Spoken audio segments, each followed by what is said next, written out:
제 1계명 모르는 사람이 없습니다. 우상 숭배 가장 무서운 죄라는 것 다 잘 알고 계십니다.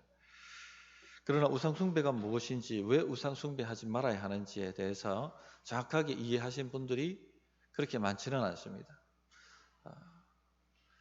또 우리는 눈에 보이는 우상을 지금 숭배하고 있지 않습니다. 기독교인들은 눈에 보이는 우상 만들고 숭배하는 어리석은 그런 짓 하는 사람 없습니다. 그러나 눈에 보이는 우상보다는 눈에 보이지 않는 우상이 더 무섭습니다.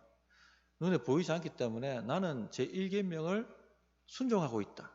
그렇게 생각하고 살 수가 있거든요. 계속 죄를 짓고 있으면서도 나는 제1계명을 당연히 순종하고 있다. 이렇게 착각을 할 수가 있는 것입니다. 맨하탄의 그 월스트리트에 가보면 그 송아지, 큰 송아지 상이 있다고 하지 않습니까? 거기에 방문하는 관광객들이 항상 그 송아지 상 앞에서 사진을 찍고 어루만진다고 하잖아요. 왜 어루만질까요? 예수 믿는 사람이나 불교 믿는 사람이나 다른 무교든지 거기 가가지고는 황금 송아지 우상에 한번 같이 사진 찍고 기념사진 찍고 어루만지거든요. 왜 어루만질까요, 그거를? 풍요잖아요, 풍요. 나도 이런 풍요가 왔으면 좋겠다. 은근히 그 마음에 그것이 있거든요. 그래서 칼빈은 우리 마음은 우상의 공장이다 이렇게 얘기를 했습니다. 잠깐 방심하면 마음에 우상을 찍어내듯이 만들어냅니다. 그래서 하나님보다 더 사랑하는 것, 하나님보다 더 의지하는 게 항상 우리의 우상이 되지 않습니까? 무엇이든지 하나님보다 더 의지하고 더 사랑하는 것은 우상이 됩니다. 그래서 제1계명, 지금도 우리가 들어야 될 메시지입니다. 오늘은 왜 1계명을 지켜야 하는가? 왜 우상 숭배를 하면 안 되는가 하는 이야기를 좀 드리겠습니다. 첫째는 우상 숭배하면 하나님과 관계가 깨어져 버립니다. 관계가 단절됩니다. 3절을 보시면 너는 나 외에는 다른 신들을 내게 두지 말라. 간단한 문장인데 나 외에는 하는 부분이 있죠. 하나님 외에 다른 신이 있습니까? 없습니다. 신이라고 생각하는 우상이 있을 뿐이죠. 나 외에는 다른 우상을 두지 마라. 그렇게 말씀하고 있는 것입니다. 하나님과 관계가 깨어지기 때문에. 하나님과 우리와의 관계는 배타적 관계입니다. 하나님만 섬겨야 되지 하나님 플러스 다른 것을 섬길 수가 없는 것입니다. 배타적 관계가 또 있죠. 우리가 살아가면서 쉽게 경험하는 배타적 관계가 있습니다. 뭡니까? 부부 간의 관계가 배타적 관계입니다. 나는 당신만 사랑하고 당신은 나를 사랑하고 우리 둘이만 사랑해야 된다 하고 언약을 한 사랑이죠. 나 외에 다른 남편을 둬서도 안 되고 나 외에 다른 아내를 둬서도 안 됩니다. 오직 나여야만 합니다. 나 외에 다른 아내나 다른 남편을 두는 것은요, 언약 위반일 뿐만 아니라 이건 굉장히 배신이고 악한 죄를 범하는 것이죠. 이것을 배타적 관계라고 하지 않습니까? 이 친구도 있고 저 친구도 있을 수가 있습니다. 이 친구 만날 수도 있고 오늘 저 친구 만날 수도 있습니다. 그런데 다른 아내 만나고 다른 남편 만날 수는 없습니다. 이것이 바로 배타적 관계입니다. 하나님과 우리와의 관계도 이런 배타적 관계입니다. 그래서 하나님과 우리의 관계를 항상 부부 관계로 묘사를 하지 않습니까? 신랑 대신 예수님, 아내 된 교회, 그렇게 계속 표현하지 않습니까? 배타적 관계를 우리가 이해하기 쉽도록 그렇게 표현한 것이거든요. 이 관계를 어긴다는 것은요, 크게 죄를 짓게 되고 관계가 끊어지는 것입니다. 나 외에 다른 남편과 나 외에 다른 아내를 만나게 되면은 관계는 끊어지는 것입니다. 깨어져 버리게 되는 것이죠. 그래서 하나님께서 나 외에는 다른 신을 섬기지 말라, 다른 우상을 두지 말라 이렇게 말씀하시는 것입니다. 여러 관계 가운데 하나님과 관계가 아닙니다. 하나님만입니다만. 이 종교도 갈 수 있고 저 종교도 믿을 수 있고 이 우상도 섬길 수 있고 그런 게 아니란 얘기입니다. 오직 하나님만 섬겨야 되는 것입니다. 사실 우리나라보다 일본에 기독교가 먼저 들어갔습니다. 복음이 먼저 들어갔습니다. 거기에 순교자들도 있었습니다. 그런데 왜 일본이 복음화되지 않죠? 복음화율이 1% 정도밖에 안 된다고 얘기를 하지 않습니까? 일본은 800만 가지의 우상을 섬기는 나라지 않습니까? 여기도 신이 붙어 있고 저기도 신이 붙어 있고 책에도 신이 붙어 있고 그래서 항상 신상 같은 걸 만들어 놓고 향을 태우면서 절을 하지 않습니까? 복음을 들고 들어가면 하나님 믿겠습니까? 물어보면 사형리 전하면 오케이 합니다. 근데 알고 봤더니 이 여러 신들 중에 한 신으로 섬기는 것입니다. 두루두루 많은 신들을 섬기면은 필요할 때 도움이 되니까 그런 사고방식을 가지고 있으니까 복음이 들어가지 않는 거죠. 하나님과 관계가 배타적이라는 것을 이해를 못하니까 복음이 들어가지 않는 것입니다. 조금 핍박이 오면 배신해버리는 겁니다. 다른 신들이 있으니까. 그렇게 생각을 하는 것이죠. 하나님만이 유일한 신이고 하나님과 우리와의 관계가 배타적 관계라는 것을 아는 것, 이것 자체가 축복입니다. 아무나 이런 생각을 가지고 있지 않는 거죠. 이런 믿음을 갖고 있지 않는 것이죠. 하나님만이 유일한 신이시며 다른 신은 없고 하나님과 우리와의 관계는 배타적 관계다 하는 것, 아는 것이 복이란 것을 꼭 기억을 하십시오. 제1계명을 그래서 다르게 표현하면 하나님만 사랑하라는 것입니다. 온 마음과 뜻과 힘 다해서 하나님만 사랑하라는 것이죠. 예수님께서 마가복음 12장 29절에 요약해서 딱 말씀을 하셨습니다. 예수께서 대답하시되 첫째는 이것이니 이스라엘아 들으라 주 곧 우리 하나님은 유일한 주시라. 내 마음을 다하고 뜻을 다하고 힘을 다하여 주 너의 하나님을 사랑하라 하신 것이요. 하나님께서 사랑하라 하실 때는 하나님도 그만큼 사랑하시기 때문에 하나님도 우리를 배타적으로 사랑하시기 때문에 그렇게 말씀하시는 것입니다. 애굽에서 종살이하던 이스라엘 백성들을 건져내실 때 하나님께서 바로와 대적하시고 10가지 재앙을 쏟아부으시고 이스라엘 백성들을 홀로 그 장자들을 지키시고 홍해를 가르시고 건져내시는 그 사랑을 행하셨기 때문에 나만 섬기라고 말씀하시는 거죠. 배타적 사랑이기 때문에. 예수님께서 우리를 위해서 독생자 예수님께서 자신의 살과 피를 찍고 피를 쏟아주셨지 않습니까? 그리고 우리를 지옥 구덩이에서 죄와 사망의 권세에서 마귀의 소나기에서 건져주셨습니다. 이런 사랑을 쏟아부어 주셨거든요. 이 배타적 사랑이거든요. 그렇기 때문에 너희도 나를 배타적으로 나만 사랑하라. 그렇게 요구하시는 것입니다. 그래서 우리가 우상을 마음에 두면 하나님과의 관계가 끊어진다 하는 것 꼭 명심을 하십시오. 두 번째 이유, 우상 숭배하면 참 자유를 잃어버립니다. 자유가 사라져버립니다.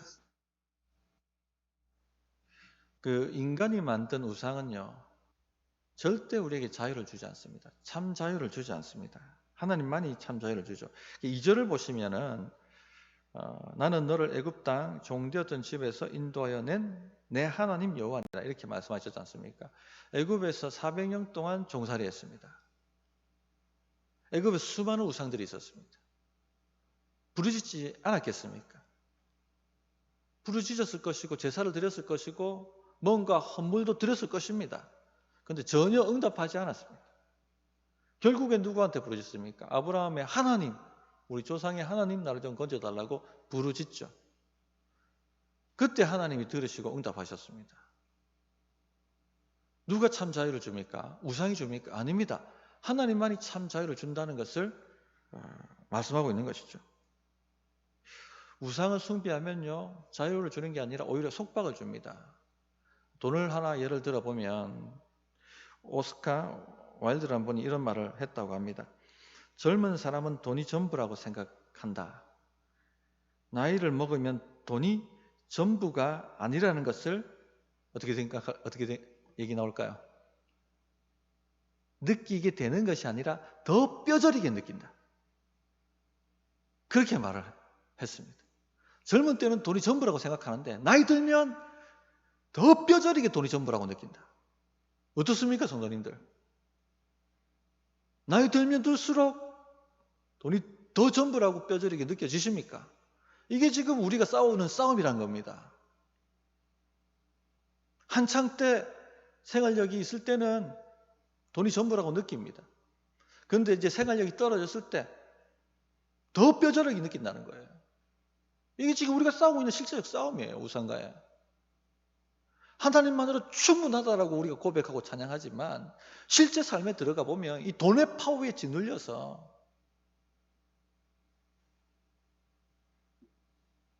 우상을 마음에 끌어들인다는 것이죠.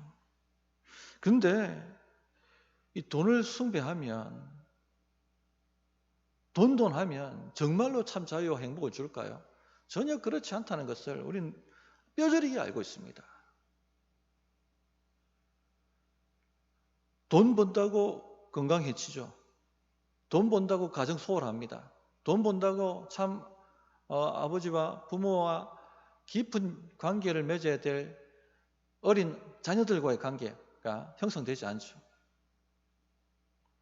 돈 때문에 부모 버리고, 돈 때문에 형제끼리 싸우고, 돈 때문에 가족끼리 서로 마음 상하고, 이런 일들이 비일비재하게 일어나지 않습니까?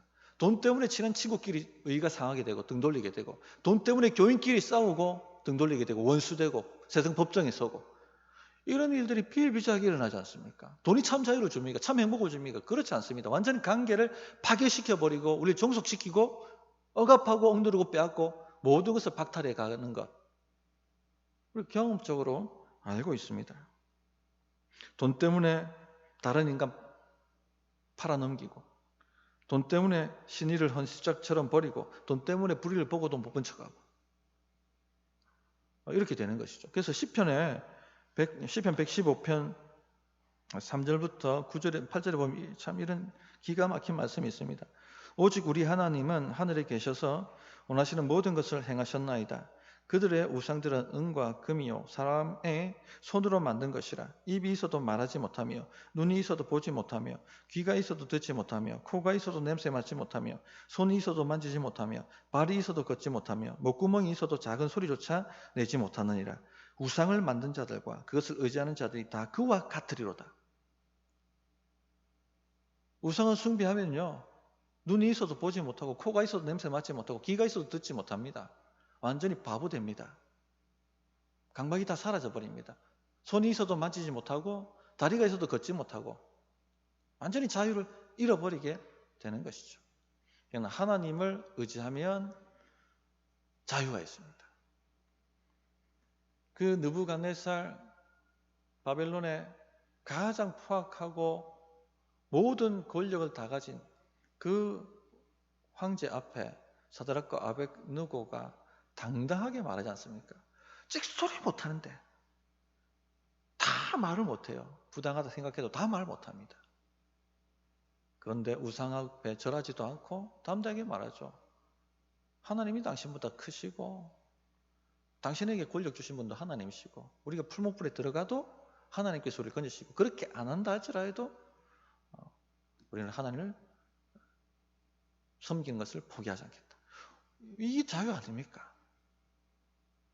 아무도 나를 억압할 수가 없습니다.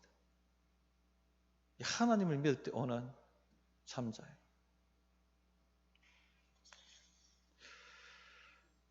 그래서 너무 과도하게 욕심을 내지 마십시오. 쓸 때 쓰고 하나님을 의지하십시오. 다 소용없는 일입니다. 하나님 주신 분복을 누리시고 하나님을 의지하고 우리 유일한 공급자가 하나님의 힘을 믿고 그렇게 사셔야 됩니다.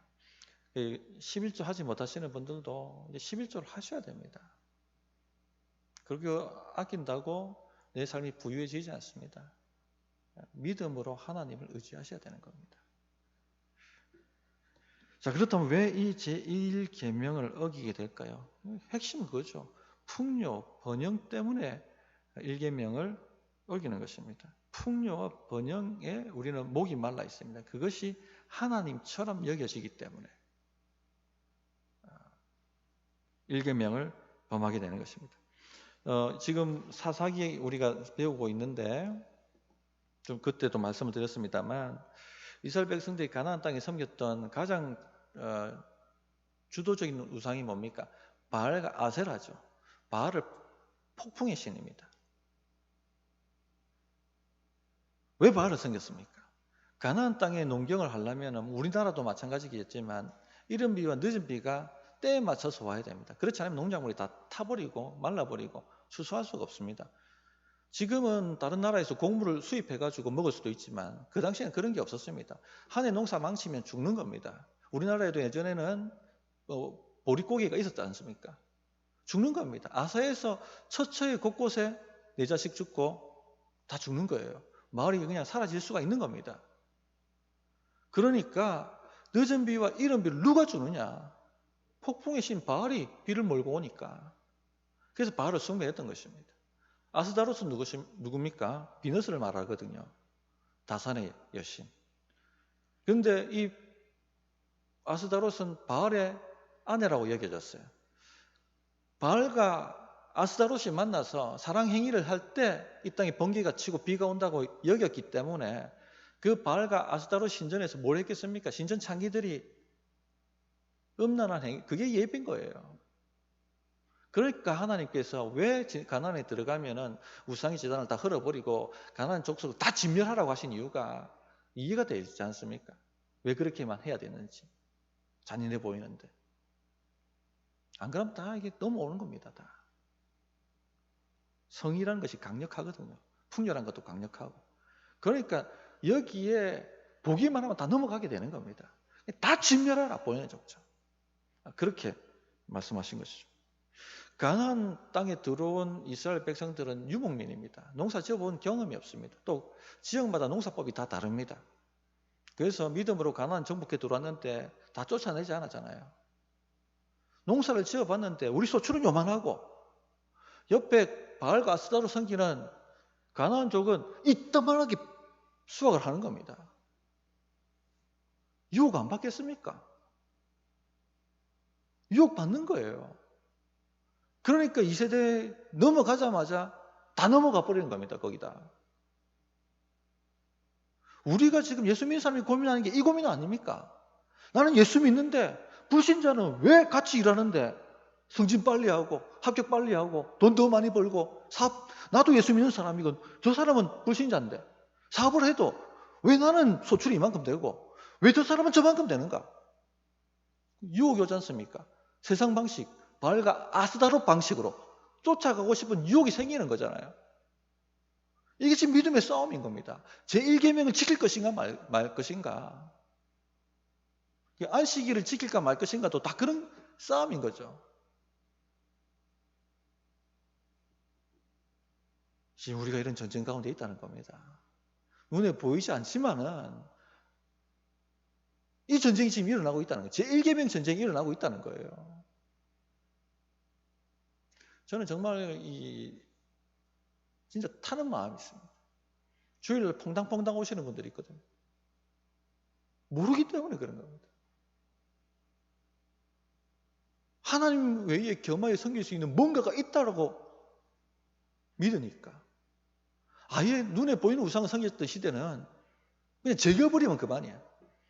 근데 눈에 보이지 않는 지금 우상을 섬기는 이 시대는요. 나는 하나님 믿고 있다고 착각하는 거예요. 지금 이스라엘 백성들이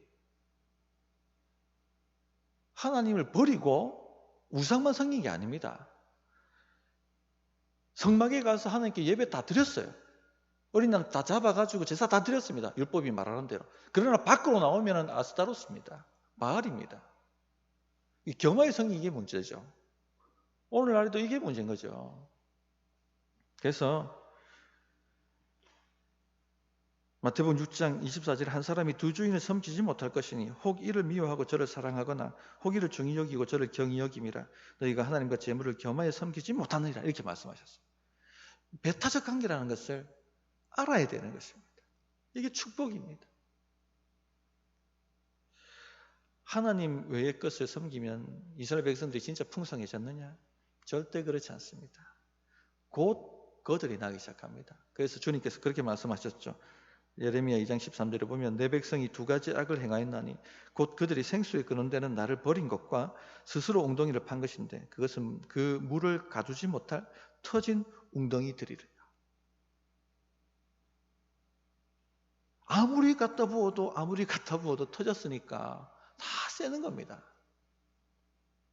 다 그냥 날아가는 것이죠. 성도님들, 지금 우리가 이런 싸움에 있다. 이 치열한 싸움에서 승리하셔야 됩니다. 하나님을 택하셔야 됩니다. 매 순간 하나님을 택하시고 돈에 절하지 않아야 되는 겁니다.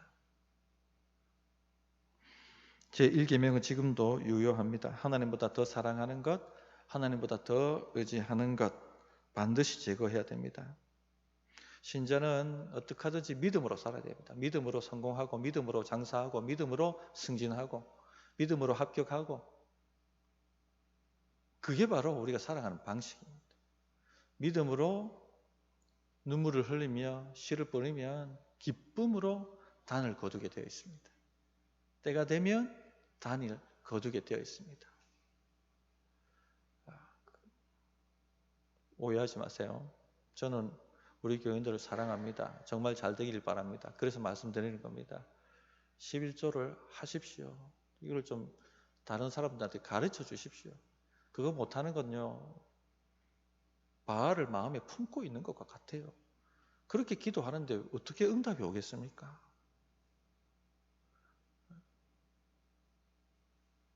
여기 오신 분들은 다 잘하시는 분들이지만 그렇지 않은 분들이 많이 있거든요. 또 주일을 빼먹으시는 분들, 그 안식일 계명할 때도 다루겠습니다만은 안타까운 타는 겁니다.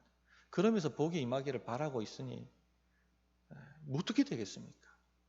안 되면 원망불평하지 않습니까? 주님 뜻대로 살아본 적도 없으면서. 그냥 안타까운 거예요.